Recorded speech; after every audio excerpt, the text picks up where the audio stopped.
Just a glance from me can give you all you need, can turn your vision inward. You'll be sitting here without any outward change, but you will become what you really are. You have to wait for that moment. That moment is near. And for that, you have to love me wholeheartedly. Otherwise, you'll miss it. If I knock at your door and you're asleep, I'll go away. In avataric periods, one does not necessarily have to make the inward journey by stages, this is what I really liked. In avataric periods, one does not necessarily have to make the inward journey by stages. If you have the grace of the avatar, he just takes you from where you are to where you should be, where God really wants you to be. Jai Baba. Yeah, beautiful. You know, this reminds me of Robert Dreyfus when he went to see Baba in 1965. He went overland, and I'm sure you've heard his whole tale. It's very descriptive. But after meeting Baba at Merzad there, he came back through New York, and the New York group grabbed him, the Monday night group, to share his experience of being with Baba.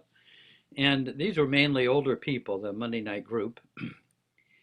So he was 25, and they got a chair for him up there in front, and they said, well, what was it like to meet Baba? What was, and relate the experience? And he said, I went from here to here. And that was the end of his talk. They couldn't get anything more out of him. But that's a journey, from here to here. Huge and massive. And that happened with Nashwan Nalavala. He was a very inspired intellect, and he was, really into Baba in those early years. And one time, and I don't know if it was Guru Prasad, I pictured a Guru Prasad, he was leaning, all the young people were kind of up around Baba's chair, and he was leaning against Baba's chair. And after that session, Baba had moved him from here down to there, so that his base of operations was from the heart and no longer up from the head. Most people are up here. Baba brought them down. So, and this book, Darwin's book, is really good about bringing us from here down to the heart and opening up the heart space. Teach me to fashion my life to your design. I am trying, and I find it's more difficult than it seems to love as you would have me love, and let go empty dreams. Oh, Meher Baba, graceful and magnificent are you, and I bow before your formless form. Oh, Meher Baba, graceful and magnificent are you, and I bow before your formless form. Without you I am cold and alone. I am crying, bring me home. Use whatever means you must employ, for I am yours if you will have me, Lord, in sorrow and in joy. Oh, Meher Baba, graceful and magnificent are you, and I bow before your formless form. Oh, Merkaba, graceful and magnificent are you, and I bow before your formless form. Merkaba, powerful and almighty. Merkaba, infinite sight. Merkaba, gracious and compassionate. Merkaba, unending light. Merkaba, powerful and almighty. Merkaba, infinite sight. Merkaba, gracious and compassionate. Merkaba, unending light in my life.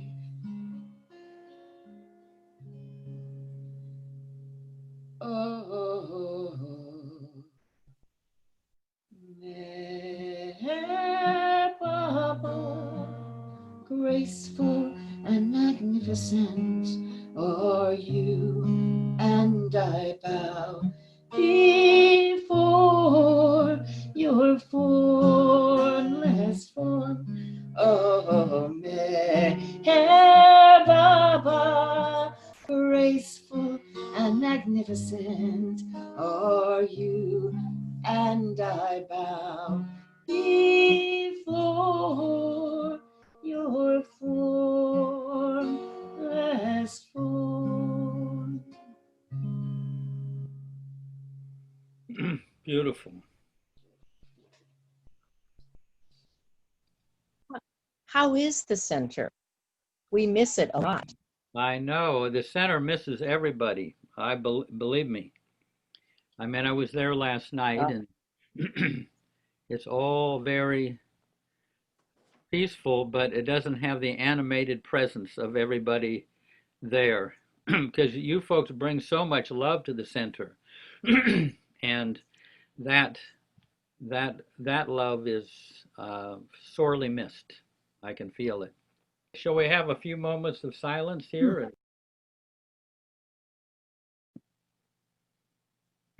Jai Baba.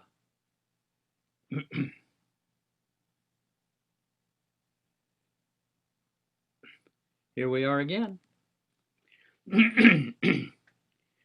So I just wanted to say a few words, maybe a few more words than normal, but last week we read where Darwin talked about this meditation that Baba gave to a group of Western men that he invited to Mehrabad, and he called it a Sahaj Dhyand, which is like a natural or effortless meditation.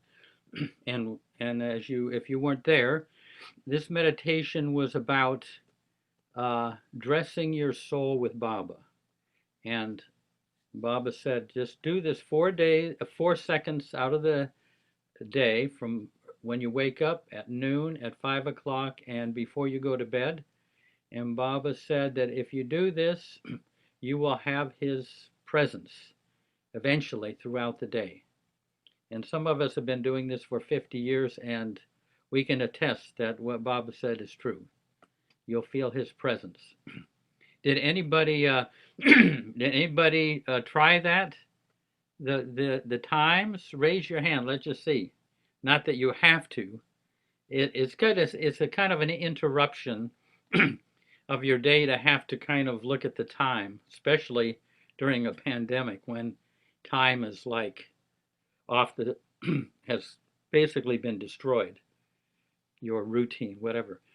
Anyway, now the next section uh, Darwin Darwin touches on a particular method that he went into much more in depth when he was with us. And I think it is, I mean, it has been it's a very valuable thing if it appeals to you. And what Darwin said is that in everyone there is an inner invisible current. And that current is kind of originates in the heart. It's a fusion, you might say, of our inner vitality and love. But he would describe it this way, that inner current, invisible current for most people is going this way, toward I, me, and mine. And that current, what happens is it comes this way and it basically kind of stops. What we have to do is reverse that current and flow out to the world and flow into Baba. That's what, and you say, well, what is this current? Well, I thought one way to explain it is, you folks are all sitting here comfortably in your seats, and what if somebody came into your place that you've had a very painful history with, came in through the door? Suddenly something would stop, and that something is that inner current. So even if you weren't aware that there was a current, boy, you can tell when that person comes in through the door. Anyway, so I'll just give you, and that inner current is like it's not external. In other words, you could have that inner current flowing outwardly, and yet on an external level, you may keep a distance. In other words, that person that you have that painful history with, you can flow out to them and through them without necessarily acknowledging them on an external level. or that's a different thing. But Darwin, what I gather from Darwin is whatever you don't flow to or through, you diminish yourself by that much. You think that, well, I'm entitled to dislike that person, but you narrow yourself down. So anyway, I'm just going to tell you how I have worked with this over the years. I mean, this was back in 1970 when how I translated this thing that Darwin would share with us into my own life, because it might make a little more sense. And it's a useful method in the same way that the dressing your soul with Baba is invaluable for your inner life. So when I wake up in the morning, I kind of wake up and I'm groggy and, into a density. And, I basically wake up into my sanskars. And so that inner current is basically kind of stopped. So then I have to go and center in Baba, say his name, maybe say the prayers, go for a walk, whatever, to get that inner current going. so that by 8:30, that inner current is that flowing current is what that fuels my day, and not the bundle of sanskars the heaviness that I woke up with.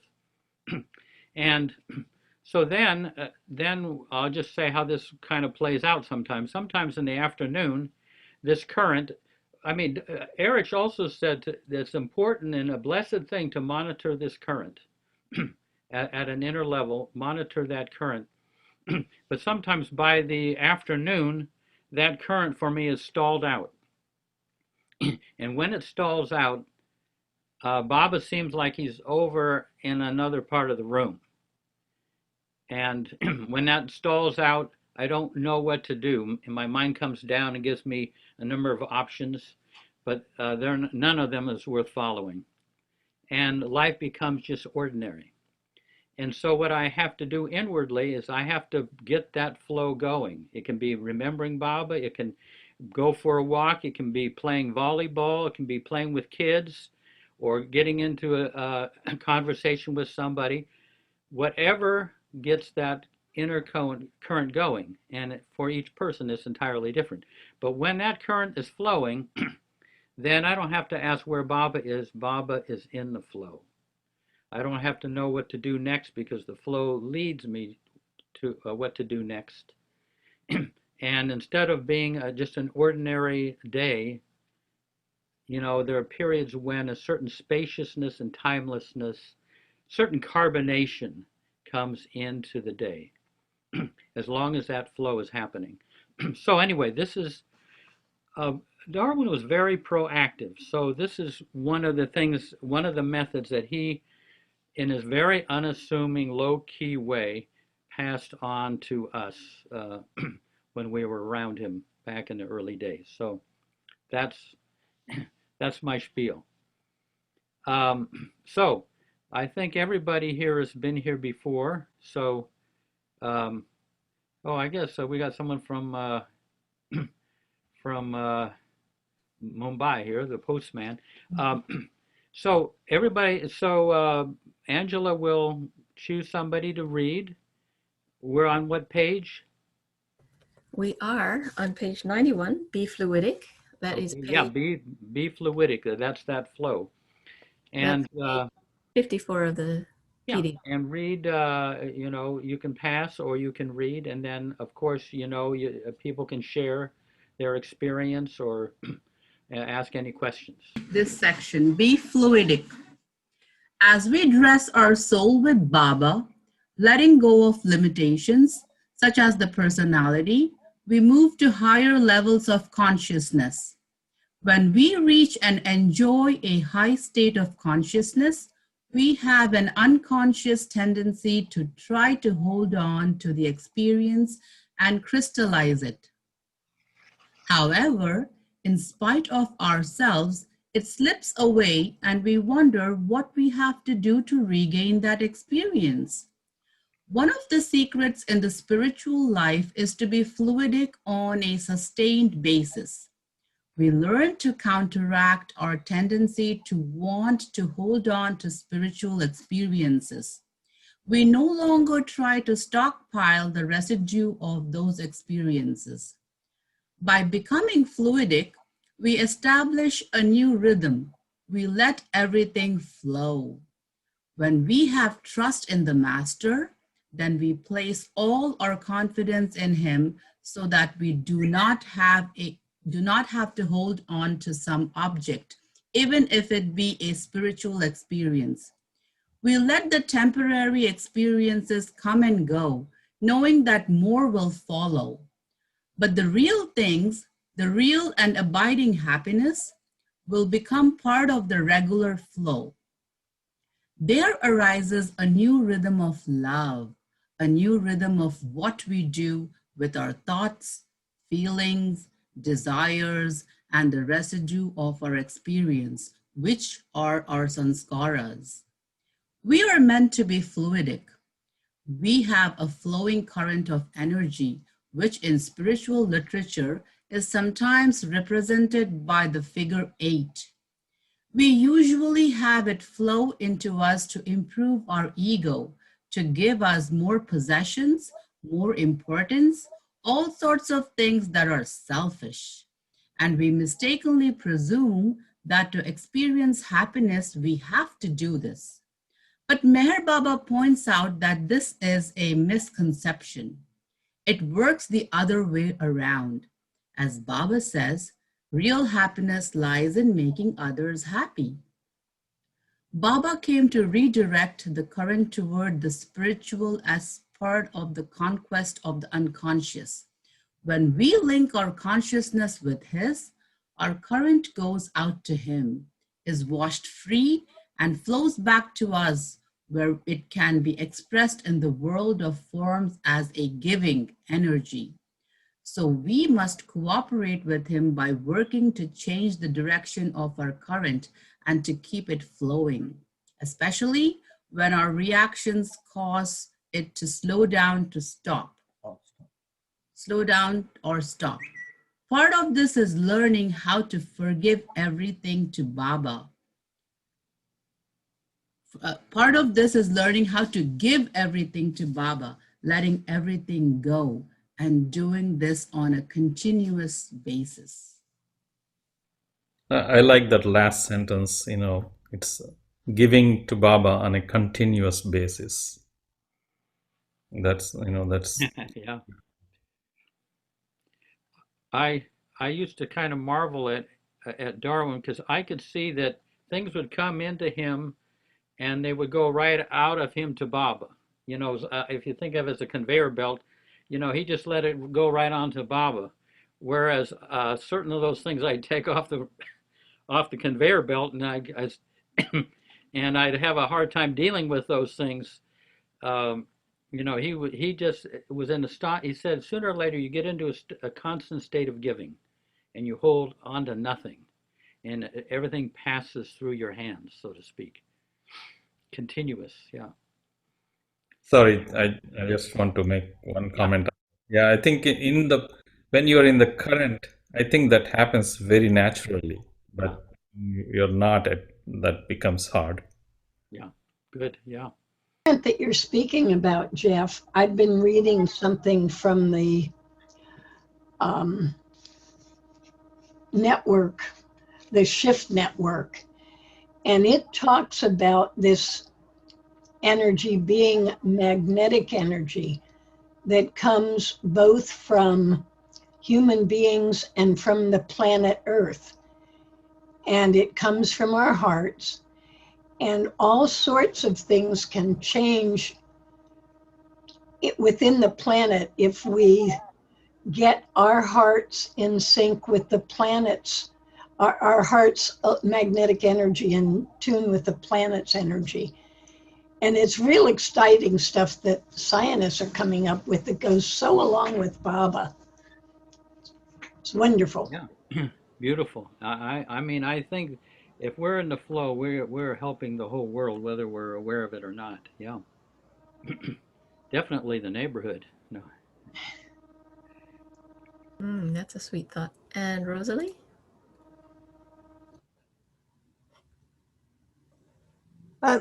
Jeff, would you share that thing that you shared before about what Eric said, that you may not like someone? Yeah. Okay, yeah. That really helped me as far as the flow. Yeah. Yeah. Yeah, in Mondley Hall, someone said, but Erich, there's just some people I don't like. And other people kind of chuckled and everything. And Erich was very thoughtfully said, you may dislike somebody, but never assert that you have the right to dislike anyone. So when you assert the right, it stops. You don't make any further effort. You may dislike somebody, but it is possible to dislike somebody and flow through them at the same time. Like I say, we can walk and chew gum at the same time. Yeah. Good. And Anthony? Yeah, hi everyone. It's amazing when I was just hearing Darwin's description of the current and yours too, Jeff.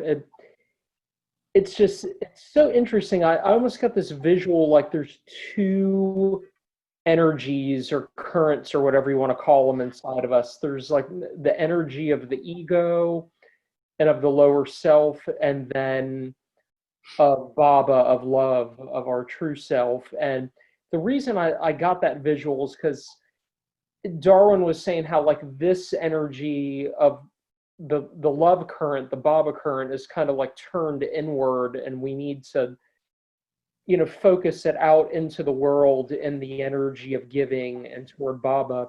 And then a couple weeks ago he talked about the tentacles that we have out there in the world and that we need to withdraw those back in.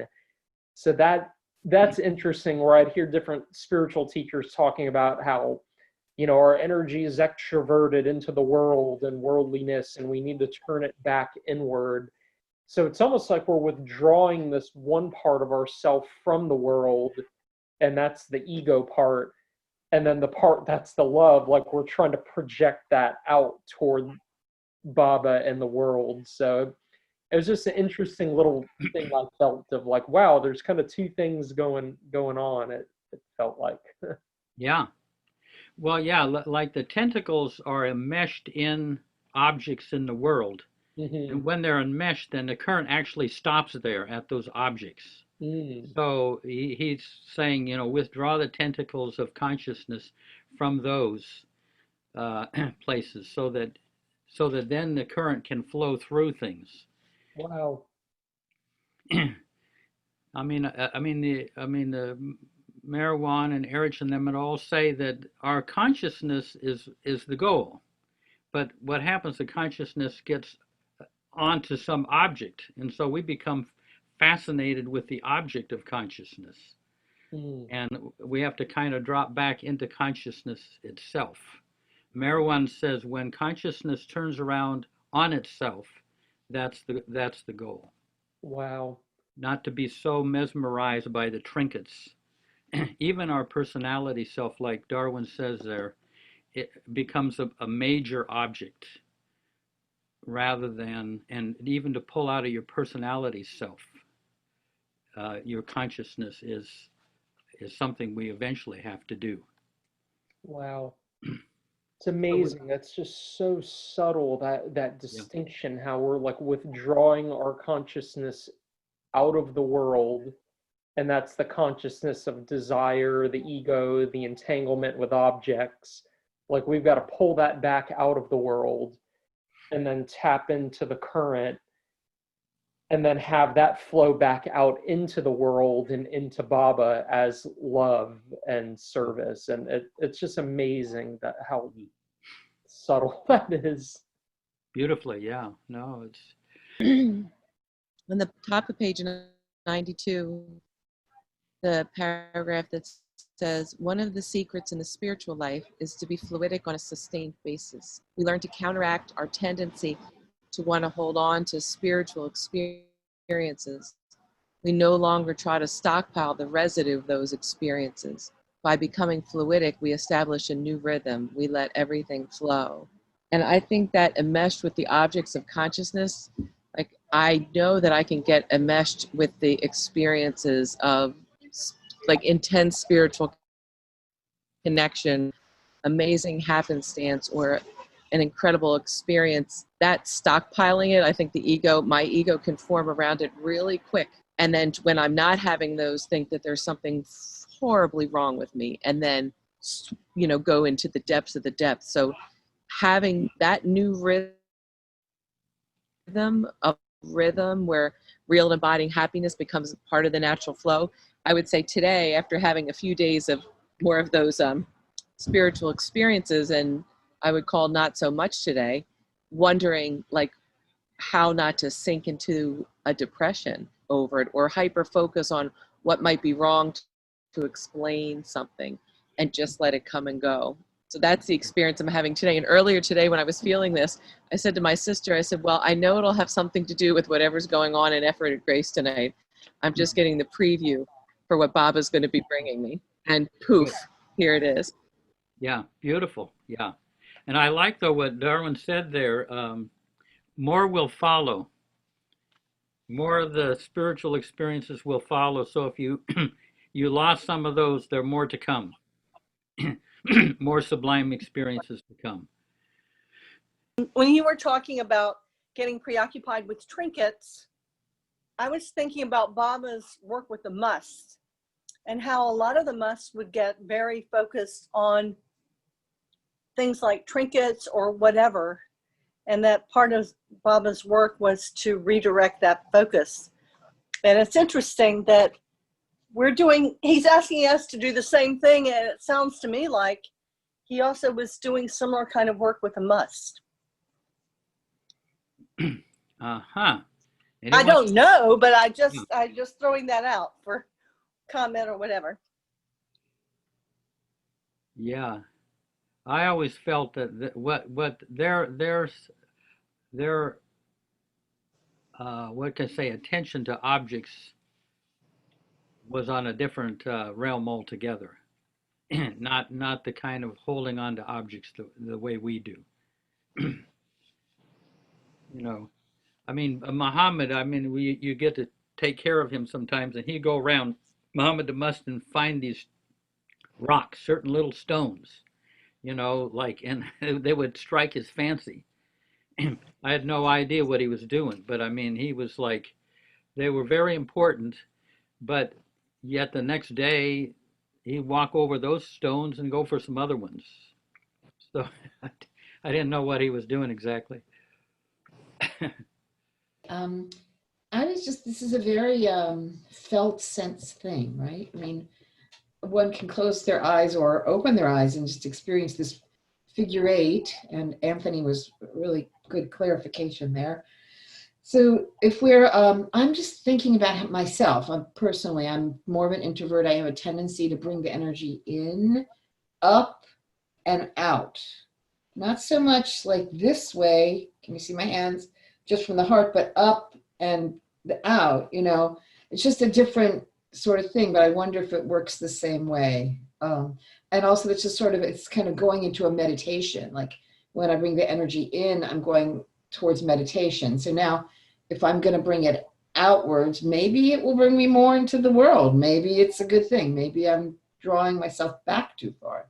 So just throwing out some thoughts there. Yeah, Would love advice.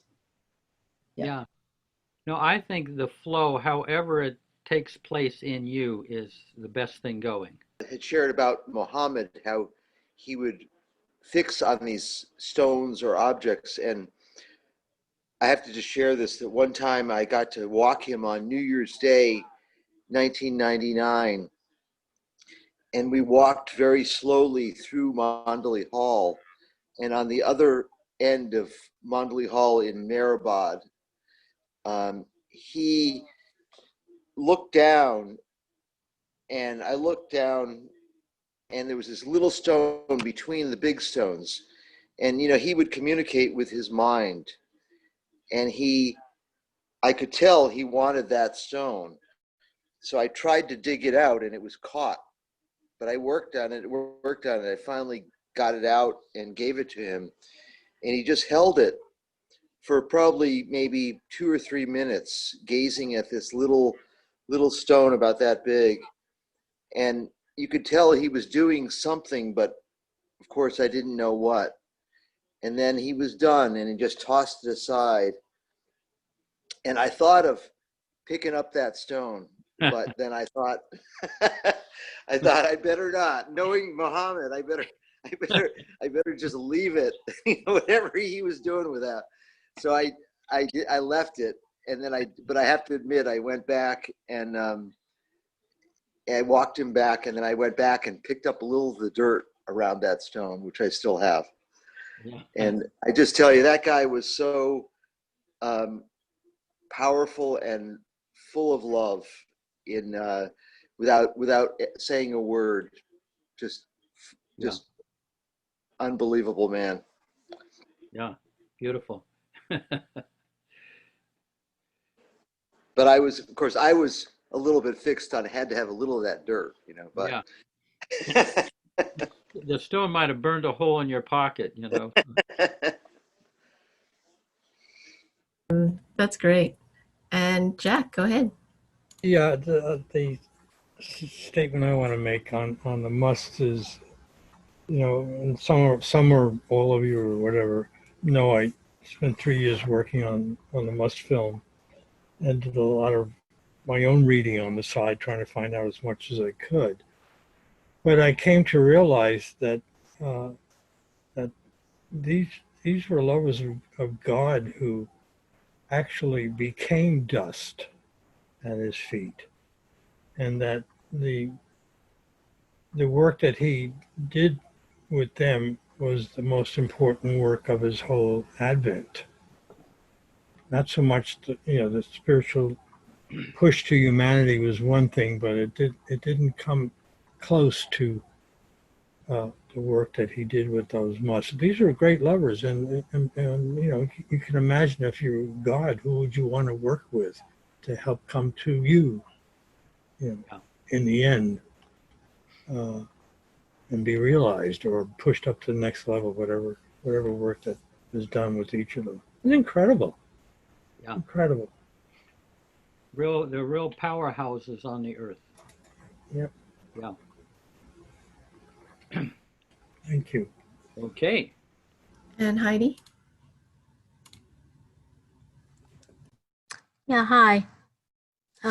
I noticed over the years, I'll share this, that Baba plays a little game with me with this current, and every time I'm going to be learning a lesson of more outflow and into Baba than flow toward myself, I have a problem with an electrical socket in my bathroom, and it's usually when I want to dry my hair and the hair dryer won't turn on, and I have to push the reset button. You know what I mean? There's a little button on the socket that you reset, and then you put the appliance on and it goes on again. And this little game has been going on for a while, and I became aware that there's a lesson. So today's lesson was there's been a lot of challenges with my sister who has more mental health problems and still recovering from COVID, and advocated for her to have a whole staff there, and they're having challenges. So it's kind of been round the clock trying to manage that.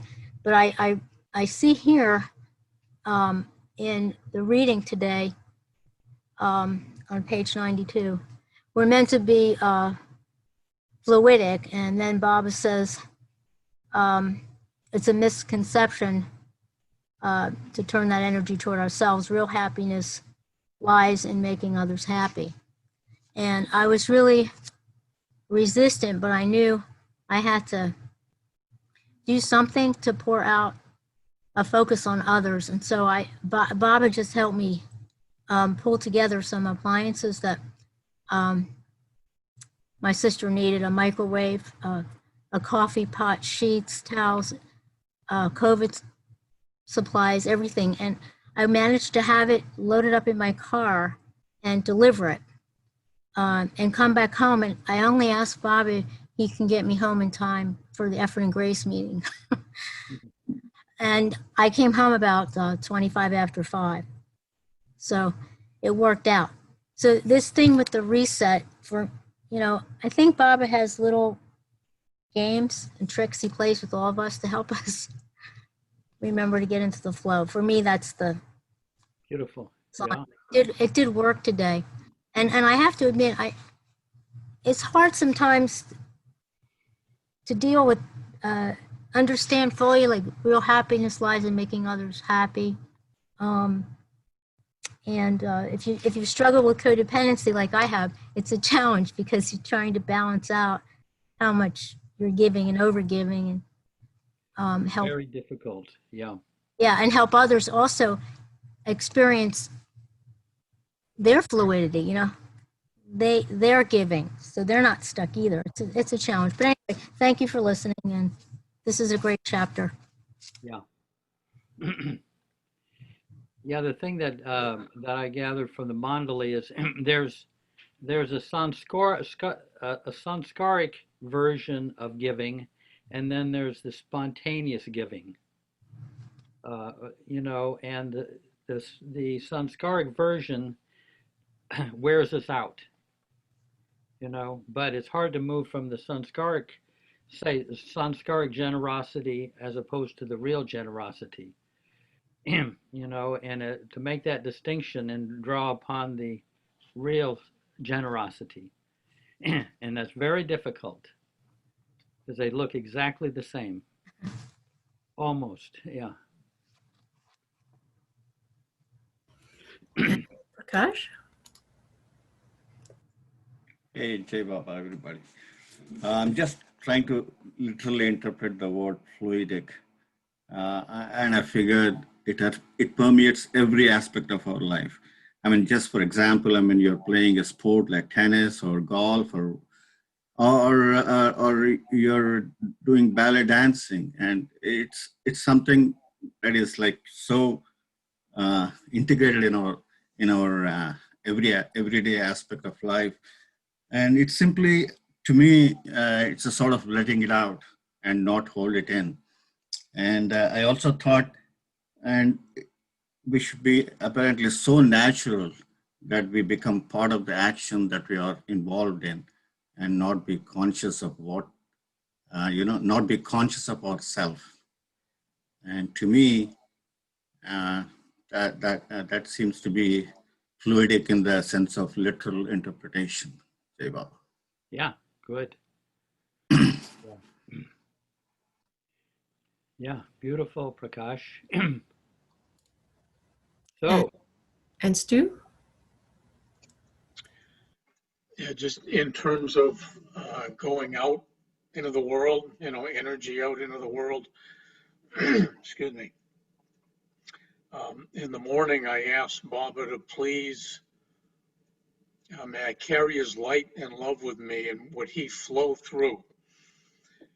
And that sets a tone for me, and I say in every interaction I have in the world, would you flow through? And sometimes I'll say to him, in spite of my ego, would you flow through? And it really seems to set a good tone with him. yeah, that's exactly what Darwin was talking about. And Baba, of course. You got it from Baba. And Ruth? Jai Baba, I'm just reading this one sentence that says, Baba came to redirect the current towards the spiritual part of the conquest of the unconscious. That to me, it's like a gift. It's like, if we're able to continue to think of ourselves as bringing forward to Baba and giving to Baba, it's like in that action is this cleansing, as he says in the next sentence. We then link our consciousness with his, our current goes out to him, is washed free, and flows back into us, where it can be expressed in the world of forms as a giving energy. So it's, it's as if in this loop, in this 8, what's happening is we are actually releasing some of this unconscious debris that we have because he's taking it and washing it free from us. So it's such an amazing gift. It seems like, the ego wants to think we're giving energy to Baba, but really what Baba's doing is giving us freedom from our unconscious hindrance. That's what I got. Yeah, good. Yeah, that the love just dissolves everything in its path. That's the beautiful thing. And Rosalie? It's interesting today. It made me think of this chapter. Yakovich was, in the tennis U.S. Open, and he just did a weird thing. He ended up throwing a ball or something and hitting the net judge in the throat, and it was interesting. And then the next fixture, he's coming over to apologize and everything, but he was out of there. He was finished. He lost his chance to even compete. And I don't know, it just struck me. It was something to me. It was like the flow out was wrong, and it just changed his course completely. Because of course, being a tennis player, you're so focused on winning. Anyway, it just struck a chord, like how energy could get weird, and including our own, and that we do have to watch that the flow is going, because it could stop up and then boom, you could hit the referee in the throat or something. Anyway, That sounds like symbolic for me. That sounds like the Sanskaric flow. Yeah. Oh. Okay. And Meher Prasad? Yeah, I just wanted to add to what Stuart said, very similar to like Baba flow through me. I do similar thing where I say Baba speak through me whenever I join my meetings at work. Every meeting before I join, I say Baba speak through me, and mentally say that Baba said mentally say these words, Baba, it is you, not I, who is doing this, whatever the work you're doing. And I found that the giving becomes extremely easy when we do that. Beautiful. Yep. Supreme attitude. Yeah. And Gabriella. Yes, I have two things. One is Marguerite Poley. If those of you that remember her, that's wonderful, stupendous woman from California. Anyway, she said to me once, and I don't know, it's just in passing, she was going into a difficult situation, and she just said, "Love, go before me." And that was just, it fits to what we're talking about, you know. Beautiful. And if I have a second more, I want to just tell you a little Muhammad story for me. So he used to sit on the porch, and he allowed me to sit there. I was in my wheelchair, and he didn't mind it. He had his wheelchair, I had mine. We'd sit there together, but I was like a distance, you know, but I got to sit on the porch. It was really, really nice. And then one time I remember us leaving, and I saw that there was, you know, they used to just put laundry right up in front of his view. Do you remember that? It would be like laundry, just, he didn't care. And he couldn't see the trees because the laundry would be in front. But anyway, so he pointed to one of the handkerchiefs on the line that he wanted it. And I gave it to him. But the thing was, I felt very proud that Muhammad had asked me to do that. And it definitely went to my head, you know, a little bit, you know. And that night I had spontaneously the worst backache I've ever had in my life. And I just knew from Baba that it was like, okay, clearly you can't even handle the weight of a handkerchief for Muhammad. You know, who are you? Nobody. So anyway, that was my little lesson there. Yeah, beautiful. Desire to have longing. Meher Baba emphasized the importance of longing for truth, longing for God, as a way of redirecting our energies and transmuting our lower desires into a higher purpose. We slow down the wanting machine and turn off the motor by diverting the imagination to more constructive ends. This is sublimation. The energy that is tied up in desires does not just get thrown out. Instead of trying to block out or repress the desires, we redirect the energy of the desires into something higher. Otherwise, we are just fueling a wildfire. From the spiritual point of view, we sublimate it into longing for God, love, or liberation. This is not easy. It is a matter of growth. We each have to discover ways that are easy for us to use. I believe that sublimation is the new mysticism.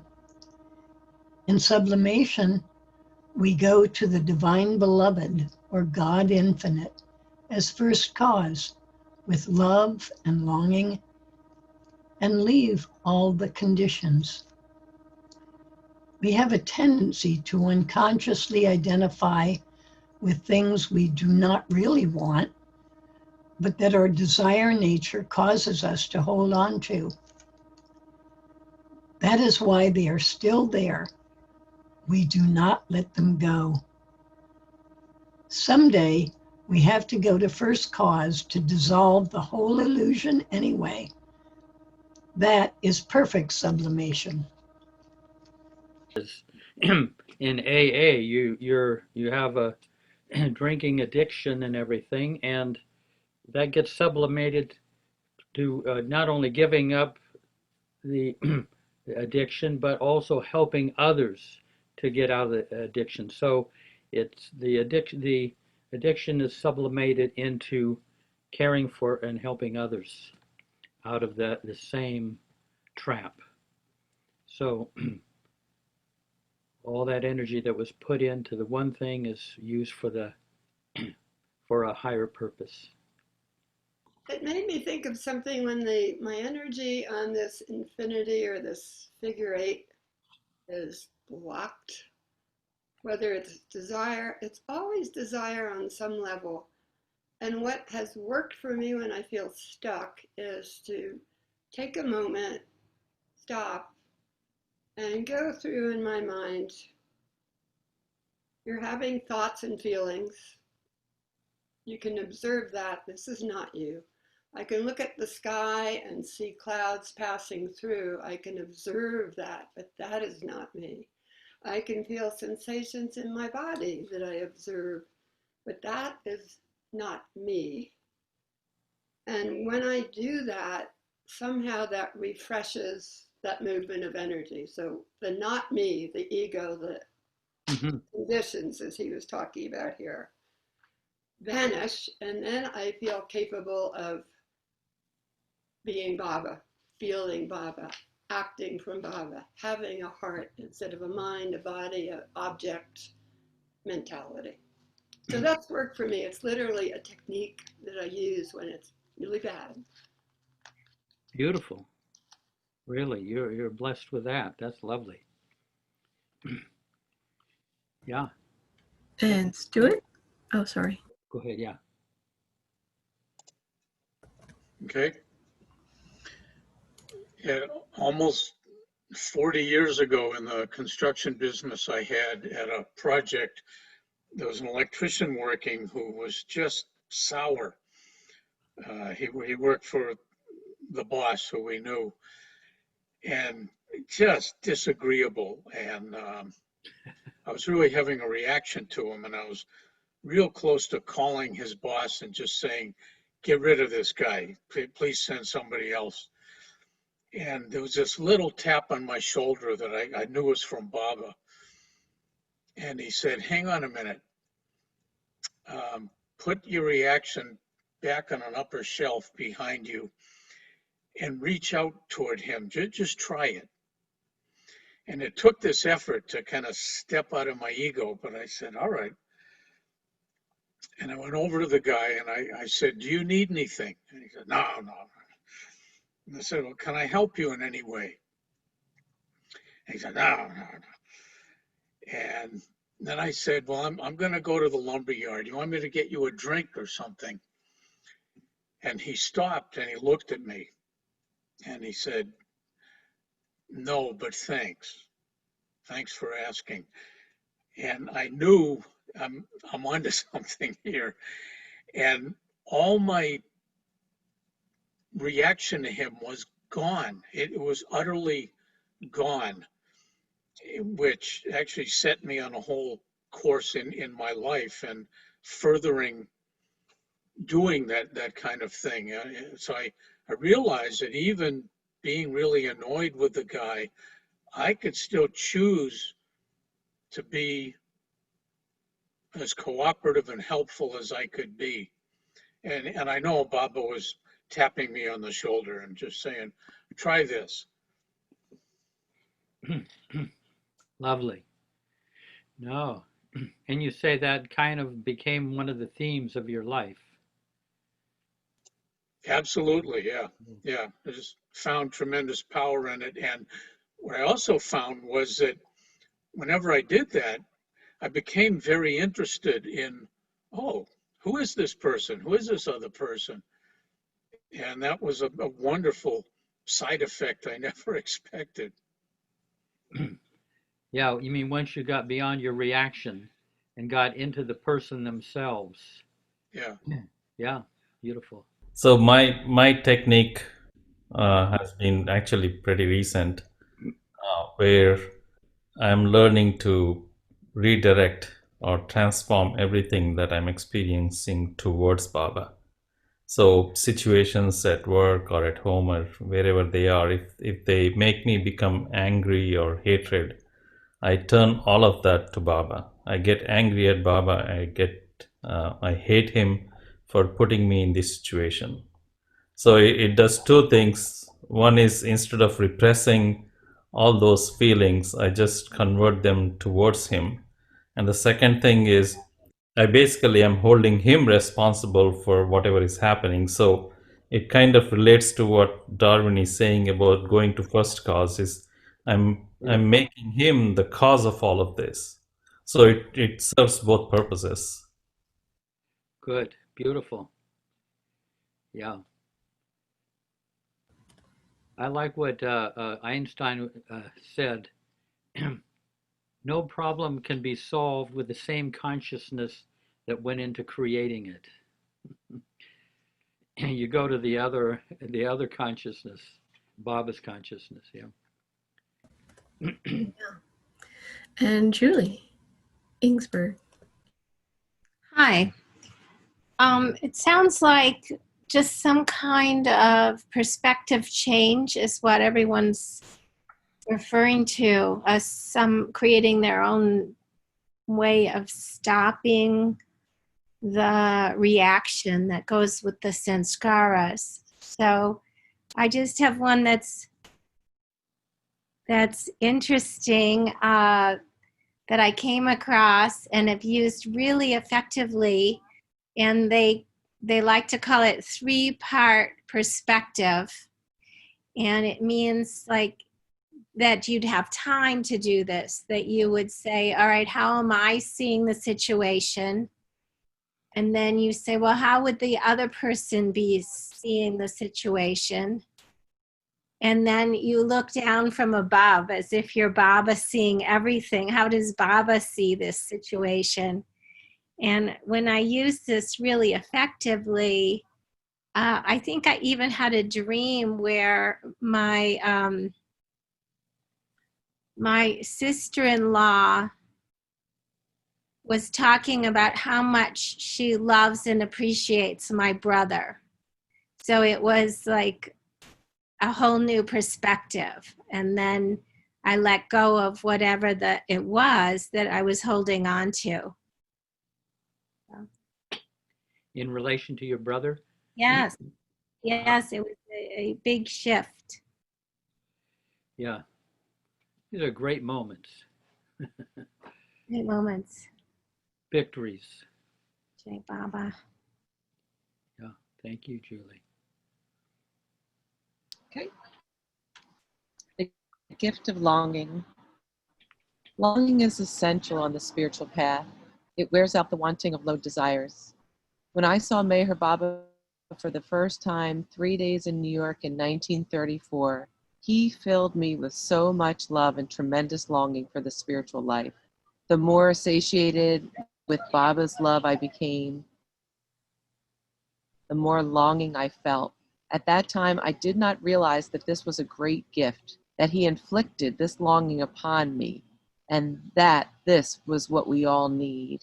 Longing for God is like gasoline for the automobile. It provides fuel for the spirit. It provides energy that reaches towards reality. The energy of longing is like a drilling machine that bores through many obstacles at the inner level, burning up sanskaras that bind. It especially counteracts our desire nature and redirects our energy toward discovering the truths within. Come to understand that it is extremely important to do what we can to foster and encourage this longing. For example, we can read the works of the saints and Baba's writings, especially the parts that inspire love. I think that once we have a glimpse of the inner life, we will realize that this is what we really want, and we will not want to be sidetracked, even though we do get sidetracked again and again. When that happens, we simply try to get back on track and go for the real goal. When we mature, we will naturally turn to God with longing for our home in God. Wow. For me, if reading Effort and Grace is a great way to encourage that longing. Every time I read Effort and Grace, that longing increases in me. Yeah. Takes you right into the heart and in the deeper realm of the heart. And Damien. I really agree with you, Mayor Prasad. I'm really touched. I haven't been here for a number of weeks, and I'm just really moved by the words and also our discussion. So many people have shared such gifts from the heart that really, really touch me. And I think I could feel that longing in sharing here. And it reminds me of Darwin passed away in 2005, and around 99 or so, he spoke about his longing because he met Baba in 1934, and then it was 18 long years till 1954 till he could see him again. And in that time, he really missed him, of course. And many of his friends, like Elizabeth and Kitty, not Kitty was already there, but Elizabeth and Margaret, they were going and actually living with Baba in India in the 30s and 40s. And Darwin's path was to stay home and raise a family and be with Baba within. And I remember he told us this, that he used to think of it as a bit of a burden or a sadness, having missing Baba so many long years, those 18 years. And then he said in the 90s, he came to him how much of a gift he realized it was that Baba had created this tremendous longing in him all those years that he then used to feel his spiritual path. So I see that example in his own life, how that longing was a real powerful fuel for what he did. Wonderful. Yeah. And when he ended up sharing that with us, which was fantastic. I just wanted to read the paragraph that Darwin Shaw wrote in his book, As Only God Can Love. It touched me extremely deeply, and I made a copy of that last page and put it in my photo and in my phone, and I refer to it every once in a while. So I'll just read that one paragraph. It goes, the last section is called He is Love. And it reads, Meher Baba came like a thief in the night, as he used to say, to steal our hearts and then disappear from view. Baba did not come to satiate our intellects with explanations or to satiate our hearts with feelings of love. He came to pierce our hearts with longing for divine love. And this longing propels us to seek the goal of creation, reality, truth, abiding love. Beautiful. Boy. Thank you for finding that. Changing our address. Did you unmute? Yes, I'm unmuted. There we go. I don't think so. God is the only source of abiding joy, yet we fondly cling to our concept of our own separateness. The very last craving we have to relinquish is the desire for separate existence. And that, of course, is a quote by Darwin. We have to go through many different lives, and at the end of each lifetime, we have to lay everything down, all we seem to have gained and all we seem to own. We have to let the whole thing go and start all over again, until after a while, we have the good fortune to meet a perfect master or the avatar who helps us to surrender the false self and become born of the Spirit. Then we discover that we were not a physical body after all. We were spirit all along. When I met Meher Baba physically in 1934, one of the things he conveyed to me was, "I have always been helping you." And he would say that to each one of us because whether we realize it or not, he is the one helping within. So when we surrender to him, we are not a ship without a rudder. We have given the master the tiller to steer us. Bob. Wow. A working stance. Meher Baba knows that surrender is not easy for us to do. He says, complete self-surrender is most difficult to achieve, and yet the most essential condition of spiritual advancement is the decreasing of egoism to its minimum. That is a very powerful statement. Somehow, while continually decreasing our egoism, we have to walk the sharp edge of the sword of inaction on the one hand and pride of action on the other. What a dilemma. However, Baba provides a simple, practical way to deal with this dilemma: the creation of a new ego called a provisional ego to take the place of the ego that we built up and then dote upon. This new ego, Baba says, becomes the source of our confidence, feeling, enthusiasm, and go that true action must express. This provisional ego allows a working stance for consciousness that will be completely subservient to the master. Wholehearted allegiance to the master is vitally important. It means not holding anything back or keeping a secret life of your own still going on the side.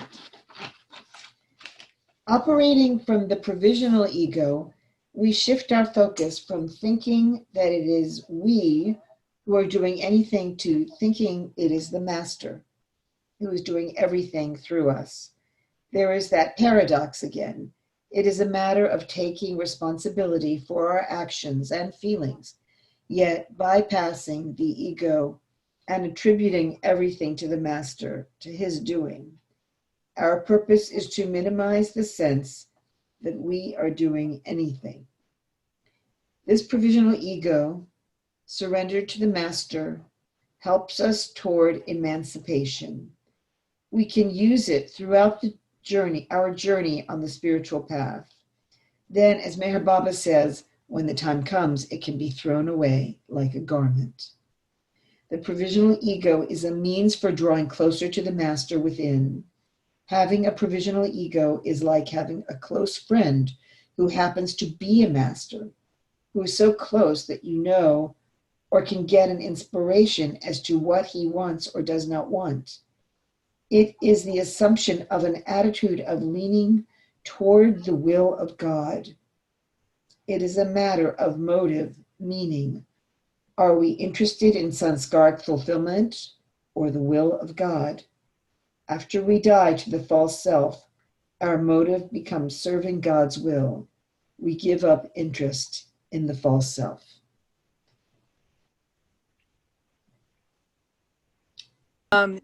The thing that jumped out at me is about taking responsibility. I mean, it's such a catch-22 in a way, because a lot of times I feel like, well, I can just hand it all over to Baba. Like I can get that part sometimes. But taking responsibility for myself and trying to come up with the best that I can do is the part that I want to just leave out sometimes. And it's just right in there that we have to, we can't just hand it over to Baba. We have to really do our best, whatever that is. Yeah, it gets to be very subtle how to bring this off in ourselves. I'll mention one thing that I said to Marwan Jesawala. This is Erich's brother. Baba said even when he was a young kid, he would say, "See that boy, little boy over there? He's a saint." He is very, very clear. But I said to Marwan, I've tried the provisional ego, and sometimes, for months on end, and it works, and I feel good and everything, but I've never been able to make it stick. At some point I go off of that. And then what he said is, do this then. Take Baba with you wherever you go. When you go to the store, you say, Baba, come with me to the store. Baba, I'm trying to pick out something for dinner. Help me pick out things for dinner. And he even said, Baba, I've got to take a pill. Come with me. So, and I said to him, oh, that sounds like Plan B. And he had a good laugh. But it's very hard, and the difficulty I've had with the provisional ego is it's hard for me to imagine Baba doing some of the stuff that I do. It's like me. That's me. Baba, I got to be kidding myself to think that Baba thinks that way or would do such a thing. And it really is hard because I have somewhere an idealized idea of how Baba behaves, and it's not like me always. So it's a very difficult thing to see myself doing something that, I say, well, would Baba be doing such a thing? You have to I've had to kind of drop that idealized idea of how Baba would behave and get it down to how Baba would behave as me or through me. It's that's a hard thing to make to join those things together. And that's kind of what I've had to deal with in myself. I don't know if that makes sense, but. I think like in the chapter before it says, Imer Baba's my wish, where Baba says, when you suffer, think Baba wants me to suffer. I believe that he is telling us to turn away from our self-programming and be open to God's plan for us, his programming. It is not that Baba wants us to suffer, but that he wants us to put our focus on him as a way of stopping the cycle of unconscious programming. And that just really caught me. I didn't quite, I just thought there's really something in this, but, Hey, Rosalie, read that again. Yeah. In Mayor Baba's My Wish, where Baba says, when you suffer, think, Baba wants me to suffer. I believe he is telling us to turn away from our self-programming and be open to God's plan for us, his programming. It is not that Baba wants us to suffer, but that he wants us to put our focus on him as a way of stopping the cycle of unconscious programming. Yeah, beautiful. Hi everyone. Thank you for everyone being here. This is beautiful. I wanted to talk both about longing and the provisional ego. For me, I can have dry spells, and it's one of the things that helps me feel my longing is when I hear someone talking about their story with Baba, but also most especially when someone that I've been with to India with, I see them. It's like it reminds me, like we have this intimate connection from being on pilgrimage together. And it's funny, I was just thinking about that, and then Damien spoke. And Damien and I actually sat with each other on the way home from India once. We realized we were on the same flight. So that was a funny little, like, yeah, this is right. Like for me, just the reminders of India just brings up the longing right away.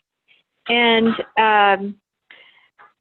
so I wish, like I pray to Baba in the morning, and I turn my will and my life over. And I wish I could say, all through the day, I check in and say, what would you have me do next, Baba? but I forget. And this week, actually, Baba gave me a new order when I was meditating, looking at him. I try to do it every day. Look at Baba's face picture, the Jesus picture, for 10 minutes and look into his eyes, and then I write down what I get, and then I also look at a picture of Mira that's really loving. And he was like, take my name through the day. And that helps me not forget Baba. Of course, I was on vacation, so let's see what happens when I start to work. But then also the thing about responsibility.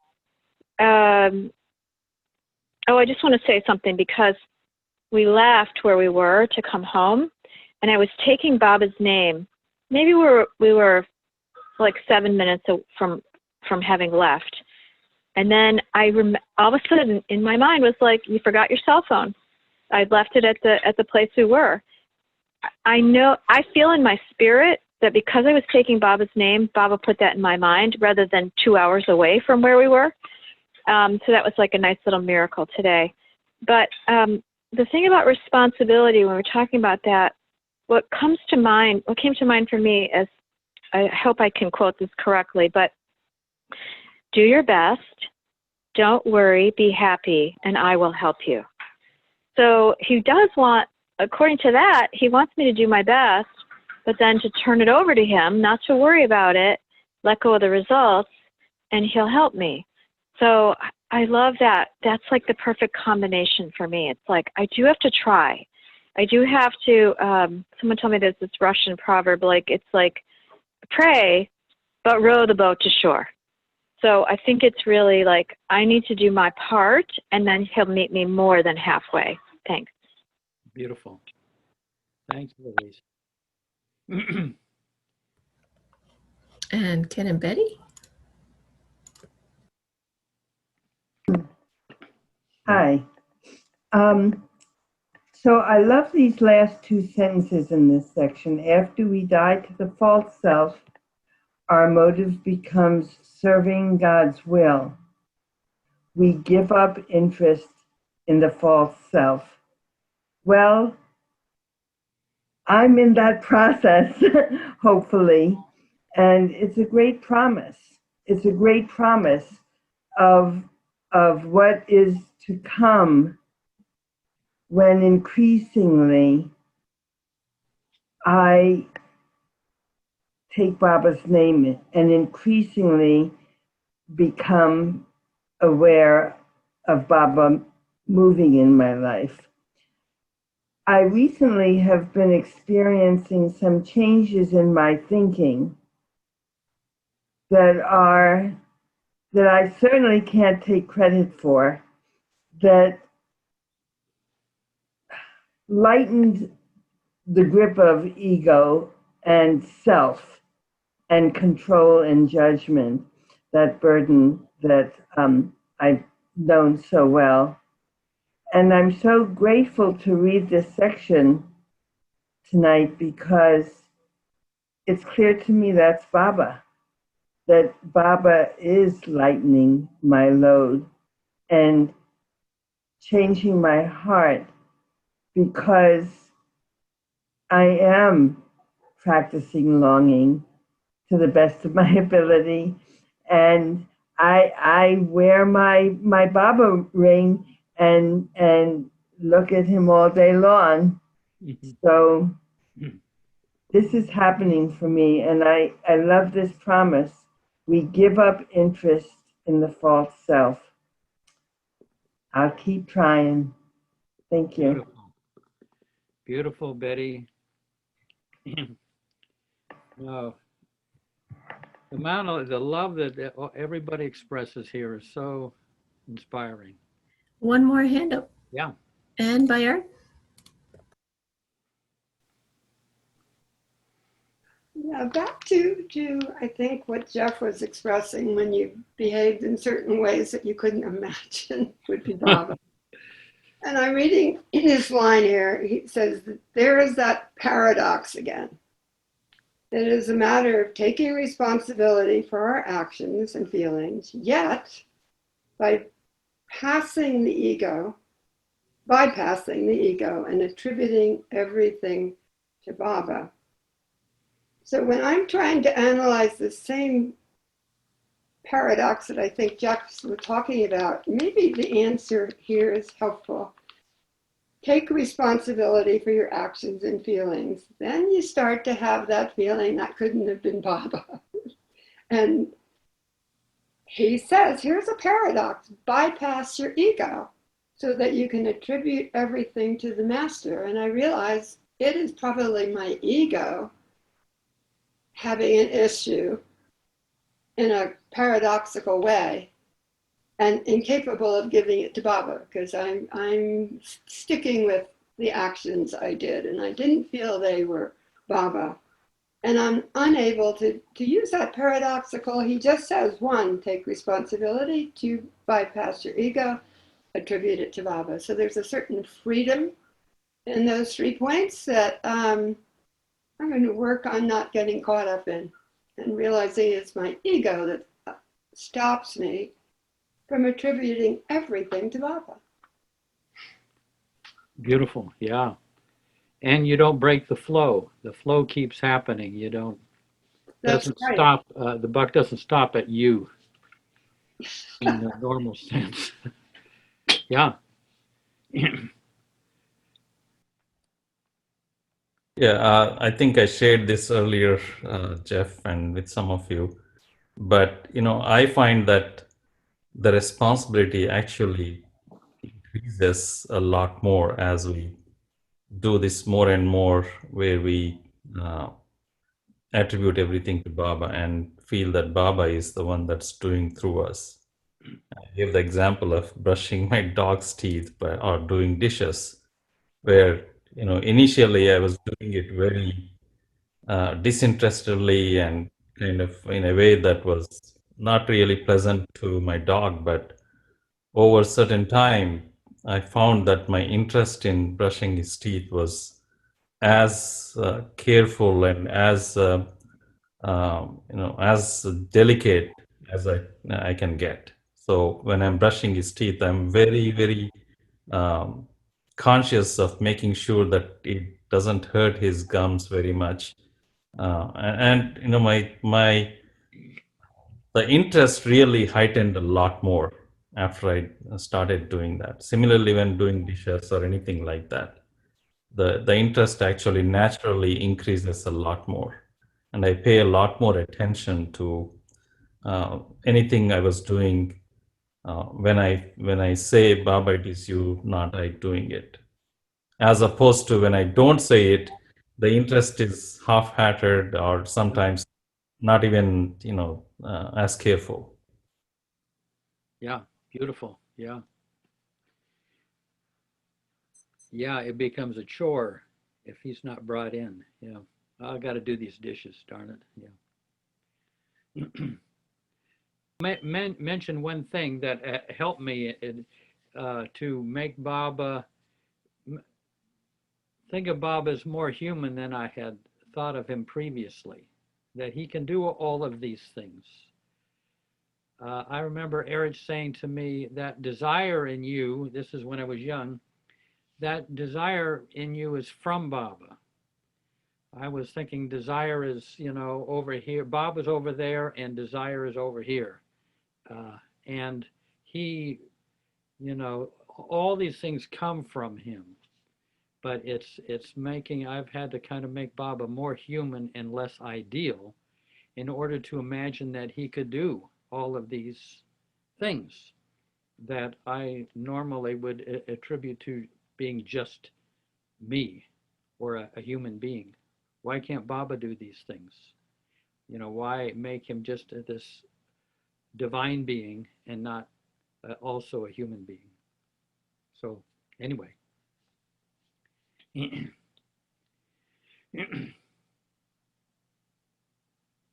So if there's no more comments, we'll have like a few moments of silence.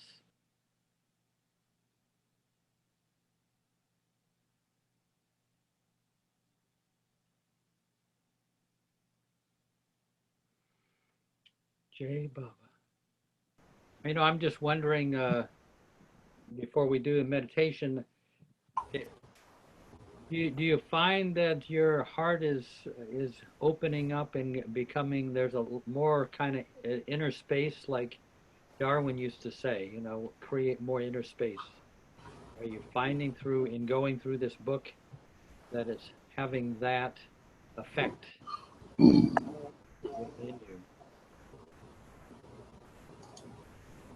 Or that it's Absolutely. highlighting the inner heart?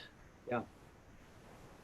Jeff, absolutely. I'll tell you, I really truly feel, I know there's that line in the Bible where Jesus says, when two or more are gathered in my name, my presence is there. And I just feel through the book and the group, it just, that presence is there, and the inspiration, the motivation, the clarity, the whole shebang. It feels like it comes through when we're all together, and it's just been amazing. Thank you all so much.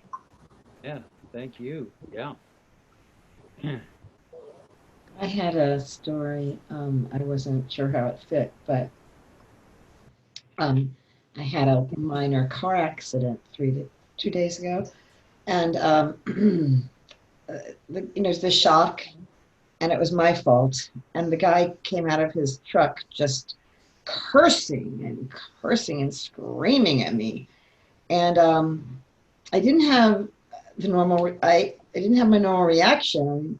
My reaction was gratitude that he was screaming at me because I had done this, and I could feel all my. You talked about Harry Kenmore. It was like that. It was like a Harry Kenmore moment, and so I felt like my sort of guard was all blowing away in the rage of this man, and I didn't feel any resistance to him. I was scared. I was shaking like a leaf, and then what happened was after he got that out of his system and he screamed at the traffic, nobody was hurt. Then he went and picked up all the pieces of my car and put them in the back of my car. And he found a cone in the back of my car to make it safe. And he helped me get the insurance company on the line because I was so shaken up. And he became so kind.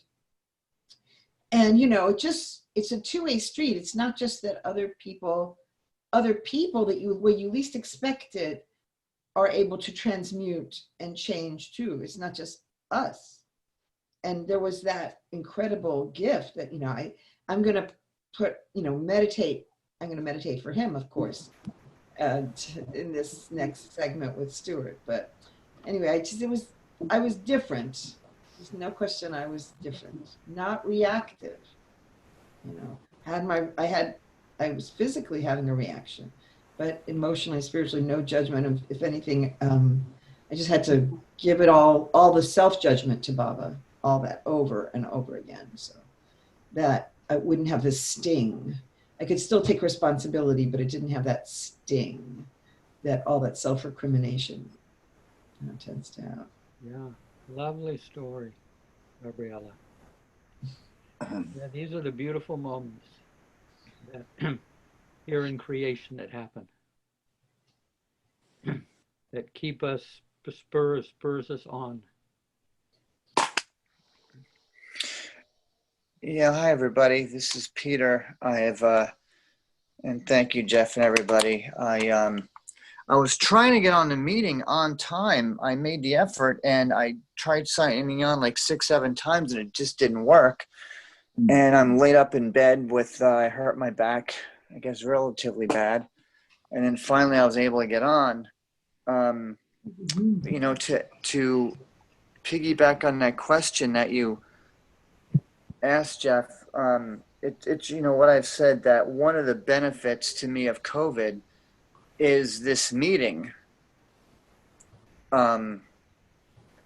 because I've read Effort and Grace. I read most of it, and a lot of it was just over my head, well over my head. But as I'm hearing the explanations, this consciousness has been evolving and in some respects leaping out at me. And it's one thing to read the words, but then to have somebody explain it and hear stories and explanations or descriptions, it just makes it come alive, makes the discourses and the truths come alive. And why is it sometimes that it just befuddled me thinking that go right to Baba with issues was beyond me, and saying I don't need anybody else but go right to the master. It brings in another challenge, because I think to myself, I want other human beings to talk to, but it presents another kind of challenge to, I don't know how to say it. I'm struggling how to say it. Usually I have people to go to ask about my situations. And it used to anger me when they said, well, just go right to Baba with it. It's like, don't bother us, go to him. And it never occurred to me that I could do that. And I say with a big exclamation point or big question mark solely, and I'm still wrestling with the trust issue. Because when someone talked about anger toward Mayor Baba, I have a ton of it. So going to someone that you're angry with, it just has me throw my hands up in the air, say I'm not sure how to even deal with that. But it's still a work in progress in making time to literally have the issue, feel the issue, and then give it over to him. It's like maybe an escalated work in progress. All right, I'll pass with that for the moment. Thanks. Yeah, thank you, Peter. Yeah. Toward a more perfect union. Any other before we start the heart-centered meditation? I say a love-filled meditation as well. May I say something? Yeah. So I'm responding to Peter. Yeah. So Peter, for me, I often feel that Baba speaks through people. You have to be receptive and you have to know which people. But, and if I get the same message from like 3 people about something I've been thinking about, and they're people I trust in terms of their integrity, etc., and especially if they're Baba people, but not necessarily Baba people, then I think that's Baba talking to me. Somebody's telling me go this direction or that direction. So when I talk to people, I feel like I'm directed to the people. If I'm keeping Baba in mind, then I'm directed to those people by Baba.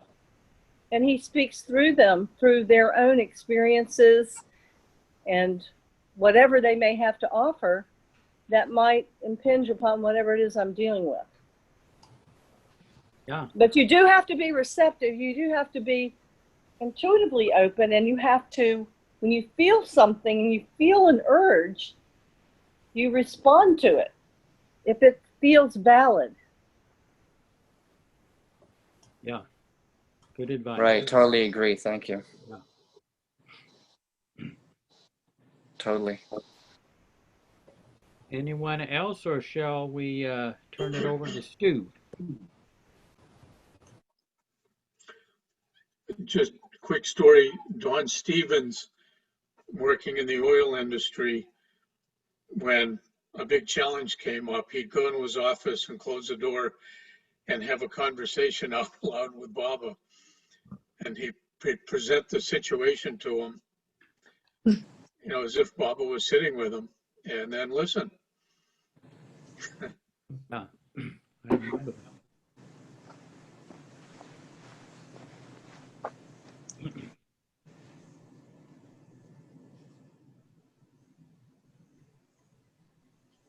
Yeah, a lot of people have yelled at Baba and and vented their anger on him, and I'm sure Baba doesn't mind at all.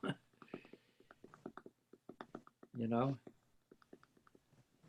Mandali themselves would sometimes lose it toward Baba. Yeah. Jeff, on a quick note, do you think that's the challenging reality for people to accept, that they can actually tell God that they're mad at them, or tell God that they're mad at God? You know, that's the kind of where Bob is very unique in. I mean, I'm sure the other avatars felt the same, but he gets clothed around with religion. But with Baba, he didn't mind people being angry at him or blaming him for everything. That's the unique. And Baba was not, didn't never retaliated. And was not that type. I'm going to get back at you for yelling at me. That whole attitude. Well, Jai Baba, everybody.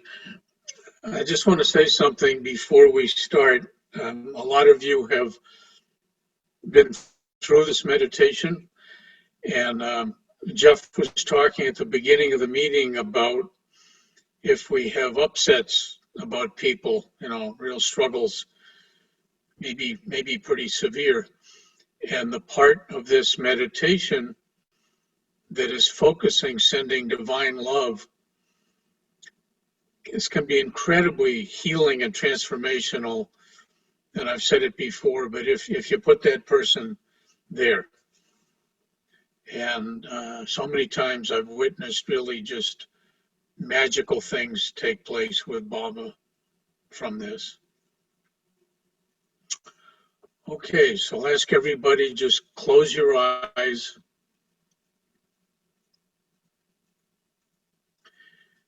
And just sit or lay down comfortably wherever you are.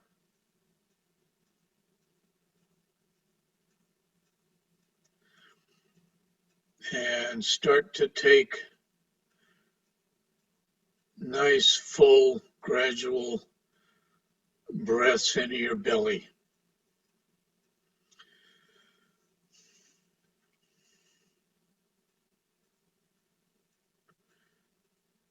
And let's just let the world slip away even a little more while we do this.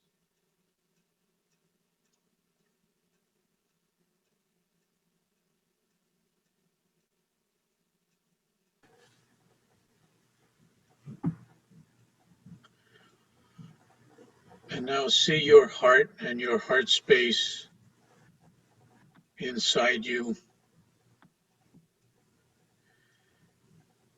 It's the home in us. We all have this of infinite divine love. Baba's love, there's no end.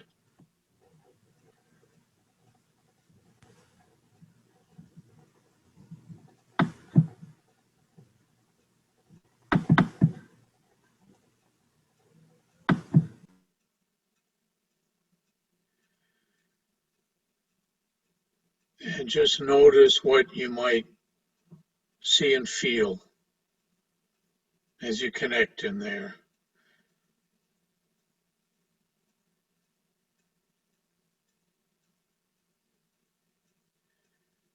And keep breathing into your belly, breathe into your heart.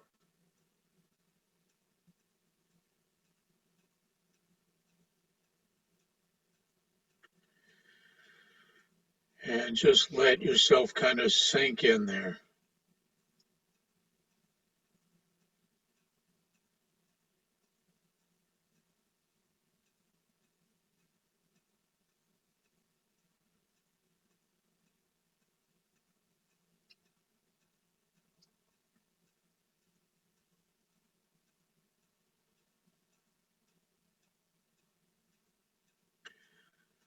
And now pick somebody that you would like to focus on sending Baba's infinite love to. Could be a person or a group, and like I said, it could be somebody you're having or have had conflict with. Could be somebody you know is struggling. Could be somebody you simply would really like to share this wonderful divine gift with. And you're not trying to change them or bring about any happening. You're focusing Baba's divine love, which can do wonders.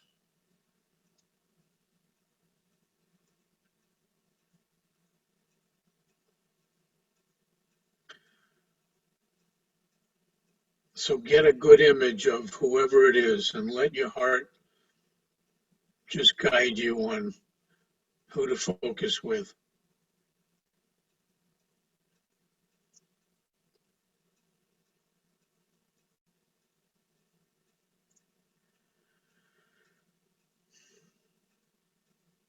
And breathe into the image you have of them and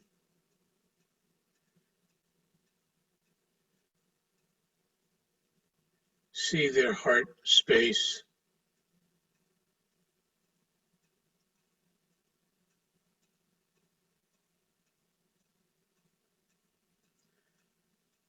And take note of whatever you might feel and see as you do this.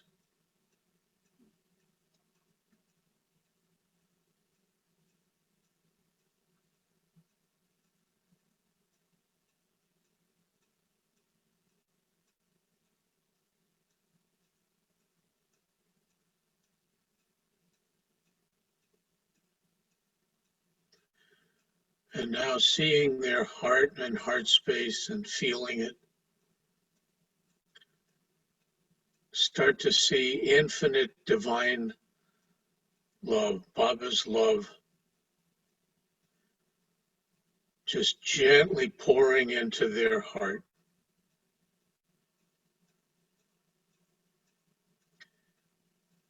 And whatever image you might have is good. I normally see a kind of warm, liquid, golden light just gently flowing.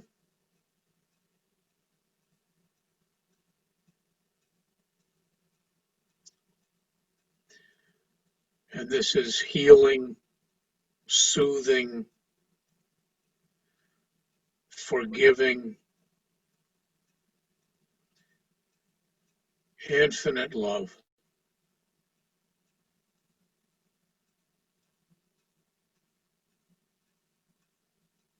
It's capable of doing wonders. And keep breathing in as you see and feel this love just flow in.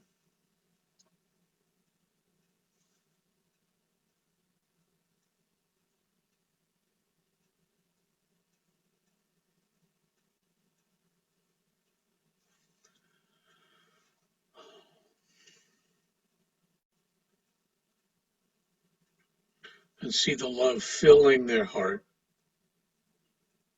and all the way to the bottom and the back of their heart, every bit, and overflowing.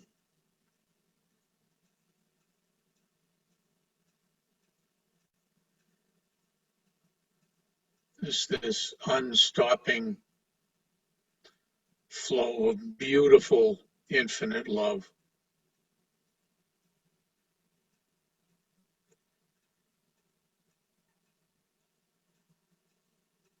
And see the love just flowing through their heart, cleansing, healing, giving.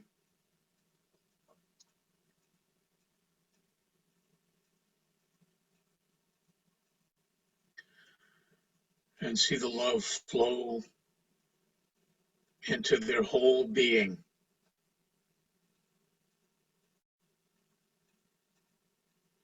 This incredible divine love.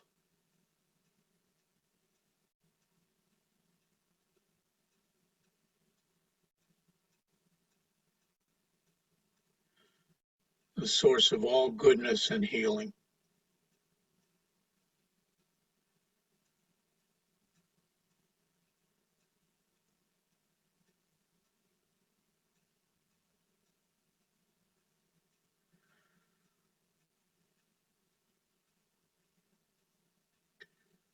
And keep breathing in as you see this wonderful gift of love.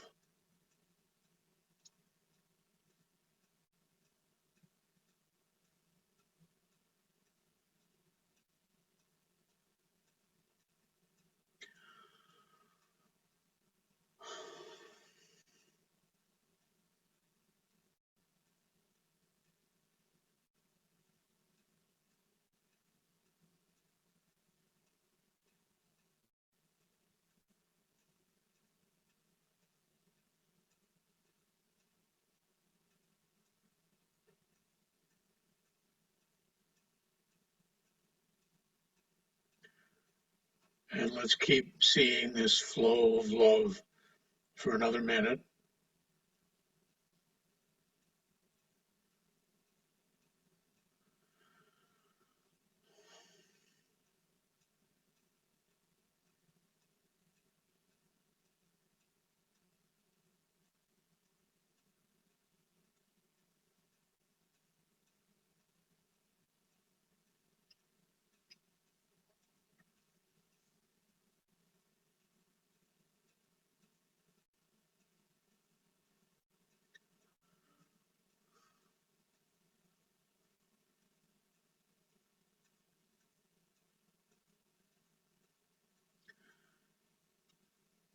And now let's bid farewell for now to whoever you've chosen. And let's give thanks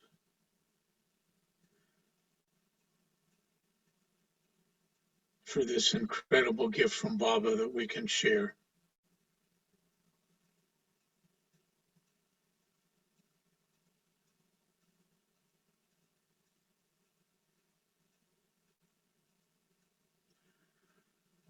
And now gently bring your attention back to your own heart and heart space.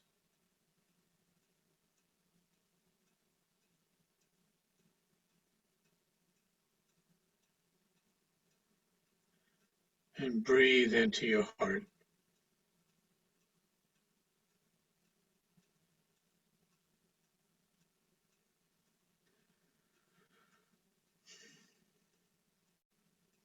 And notice whatever you might see or feel as you do that.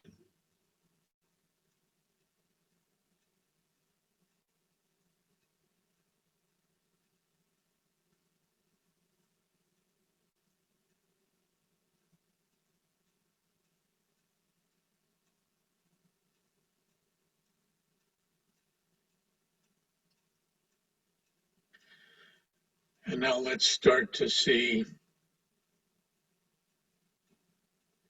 the same infinite divine love, ever-giving love flowing into your own heart.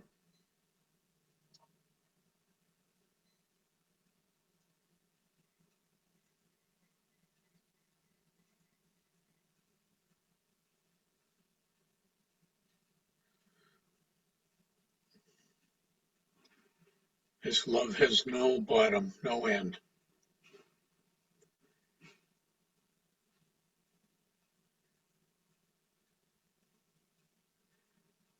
And see it flowing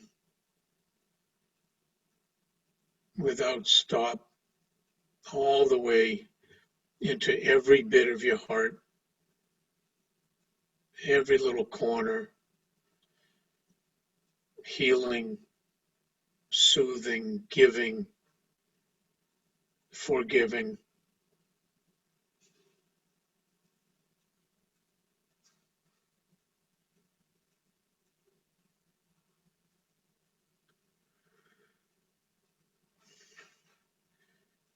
And see and feel the flow of this love as you breathe into it.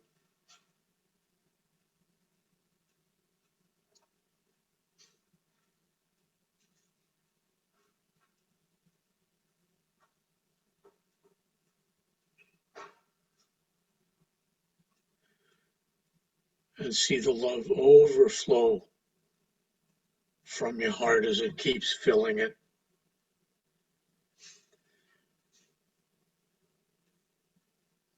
and flowing through and now filling all of you, your whole being.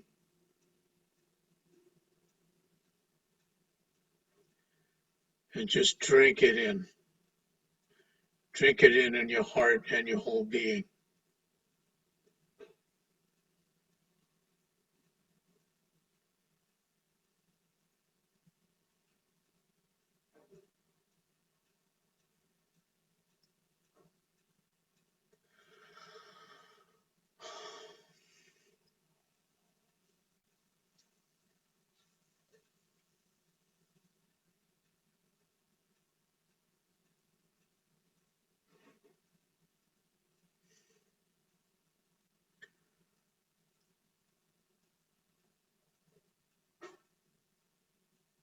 This is an incredible wonder from Baba.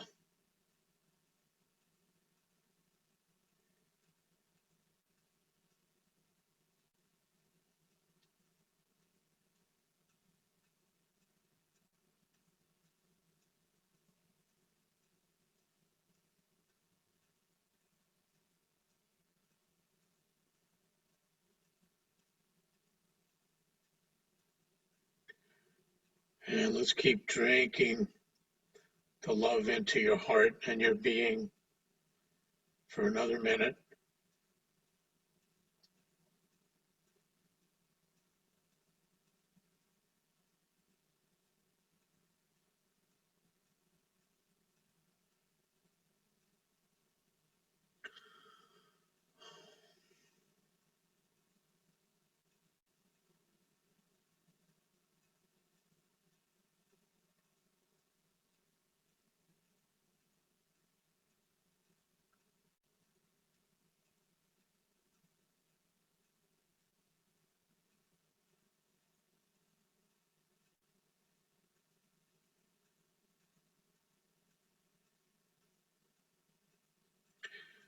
And now let's give thanks to Baba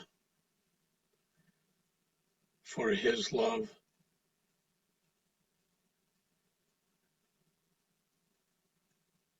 for the wonder of it. And know that you can return here again and again.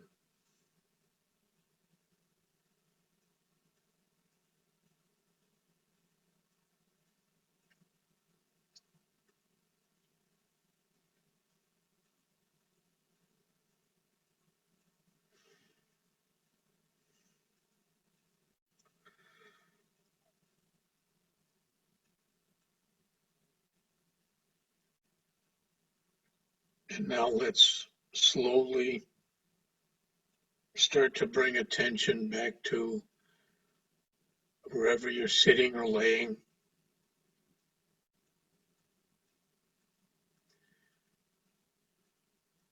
And take some time to come back and adjust. And when you're ready, open your eyes.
And if anybody would like to share anything, we welcome you.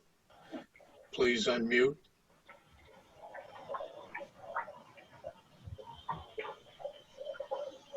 I think we're all unmuted now. Wow.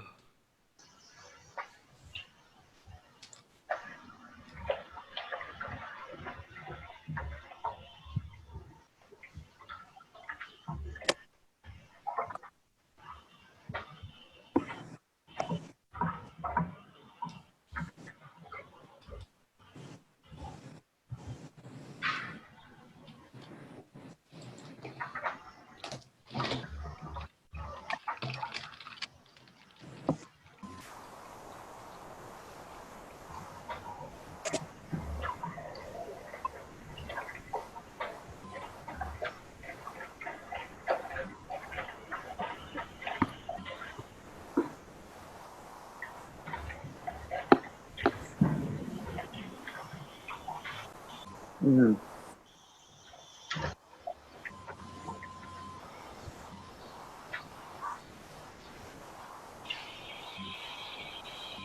Oh.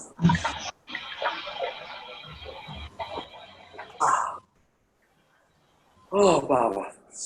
Mm. Damien, you got anything to? No, just I don't know.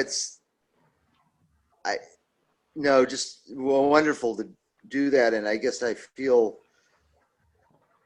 it's funny. It's a blending of what I'm giving or thinking and sharing with that other person, and then I love, Stuart, how you bring it back to us, because it's really kind of the same, different sides of the same coin. That the love we're sending or sharing, and then going from that right into our own heart is really wonderful. That's great. Yeah.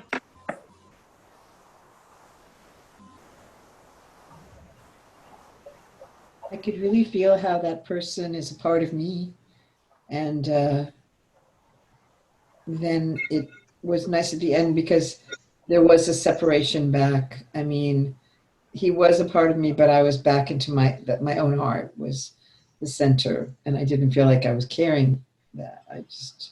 But it takes a minute to breathe them into your heart sometimes, you know. That was powerful and beautiful. Thank you, Gabriella. I tried an experiment. I don't know how it will work, but I had a lot of images. And so when you were talking about pouring Baba's love in, I actually had 3 different groups of people in mind. And one's a friend whose 2 family members have been ill. Another, a new friend whose father almost died over the last few days. They're from South Africa. And then my own family, where there's a division. And I came to this, I don't know how it came to me, but I was thinking of a sieve and Baba's love coming down that golden liquid, and that each of these people were standing under it with their hands raised up, and the gold liquid came down through the tops of their heads and filled up their hearts and their bodies and went out through their hands. And eventually, when you were talking about it flowing outward, I had the sense of their hands being like sprays, like a water sprinkler with that golden streams going out.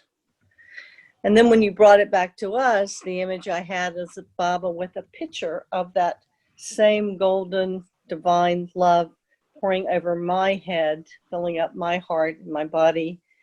And later, when you talked about drinking it in, I saw it as a golden pool, like a spring, where you would bring your hands up to drink the water, in this case, divine love.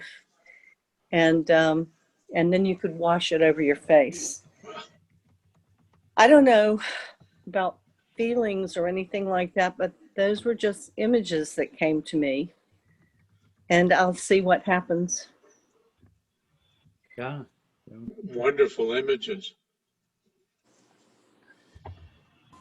Yeah. I love the sprinklers, with the golden light going out. Yeah.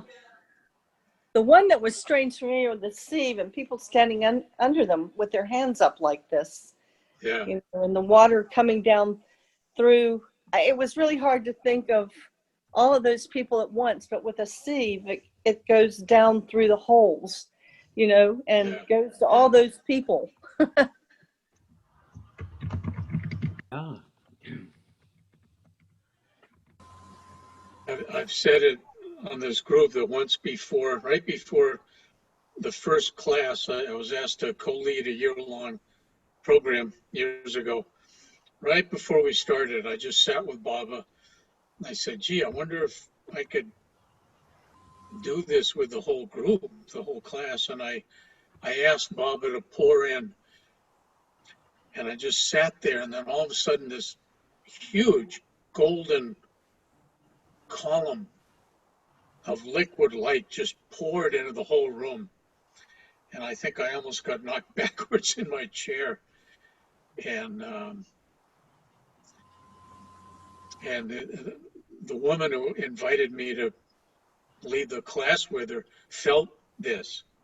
And she said it to me. She said, I don't know what just went on, but I could feel it. And this was right before the very first class. And I said, it wasn't me, and I can't wait to see what happens this year in the class. And it was an incredible year too. Yeah. Mhm. I've had fun last couple of times where I actually focus it on Baba. It's very interesting. Oh, yeah. It really, try Oh, that nice. sometime. It is, you get kind of graphic images of Baba here and there. I can see um, how my consciousness is a little bit fractured because I'm getting pieces of Baba, but I'm not getting the whole. But uh, it's something I'm working at. I mean, or I feel like I'm in the same room with him, or I'm in his bedroom at Marizad, and in different places with Baba, and I can feel him there, and I can see parts of him, but not. I don't get to kind of turn and gaze at him. But anyway, I'm enjoying that from that standpoint.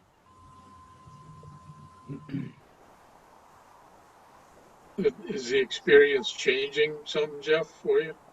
It's deepening. It's Deepening. deepening, and like I say, my consciousness must be a little bit fractured, not as one pointed, because I feel if it was one pointed, I would see him right there before me. I'm not just talking about a photograph. I'm seeing him, but it's not one pointed enough to get the complete Baba there, so to speak. I can feel what you're saying. It's amazing. Uh,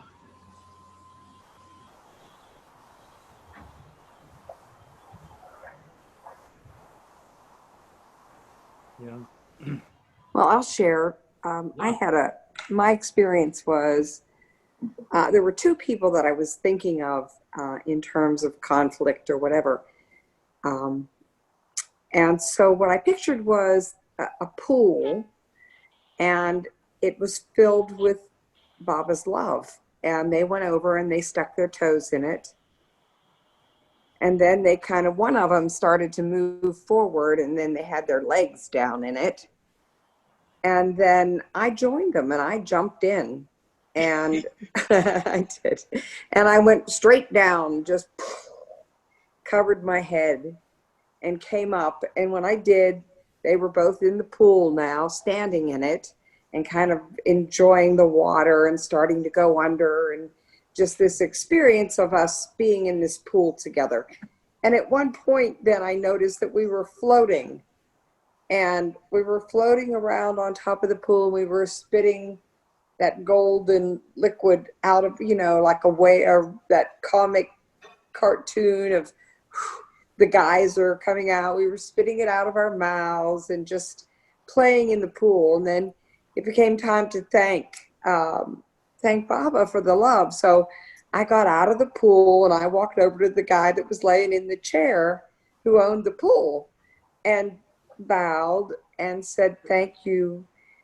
And then it became time for me to be in Baba's love. So then I was at the ocean, and I was just swimming out into this golden ocean of light. And so it was all very much being immersed in his love. And I had left the other two behind towards the end, which felt very natural because they were happy. I mean, they were frolicking and just still, they were good to go. Beautiful. So that was mine. Thank Yeah. you, Stuart. Thank you, Bob. Baba, that's great. And then you kind of wait to see sometimes if it had a particular effect on them, in the weeks to come or whatever. Well, the important thing is had the effect on me. Yeah. And I think now that it is had that effect on me, I will notice the effect on them. Yeah, It right. just seems to work with Baba that way. Yeah, beautiful. Yep. Golden ocean of light. That's one beautiful description too. Mm-hmm. Beautiful, Peter. Ah, yeah. Well, I'm all lit up, so I guess I'm supposed to say something. I was like, okay, Baba, all right. Well, for me, I've had an injury that's put me down and off and unable to walk since last Sunday. And so when we started, all of a sudden I just went out like a light, I thought.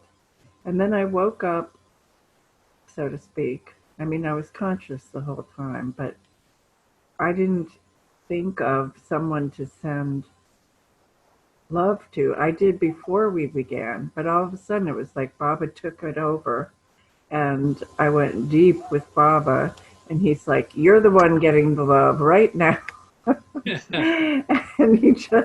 And it was so deep and so pure and so cleansing.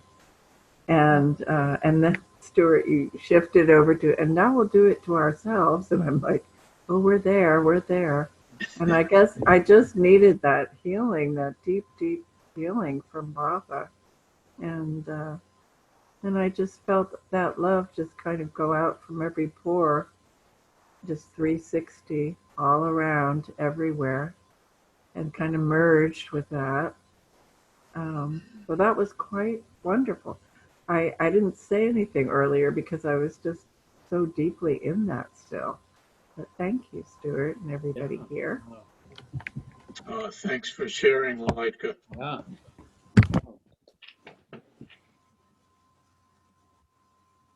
Here's to healing.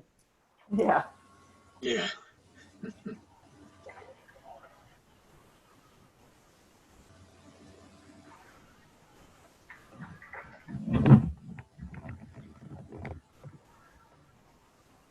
Well, we're the last in the tavern before they kind of run us out. What else is new, Jeff, with you? Damien's the bouncer, so.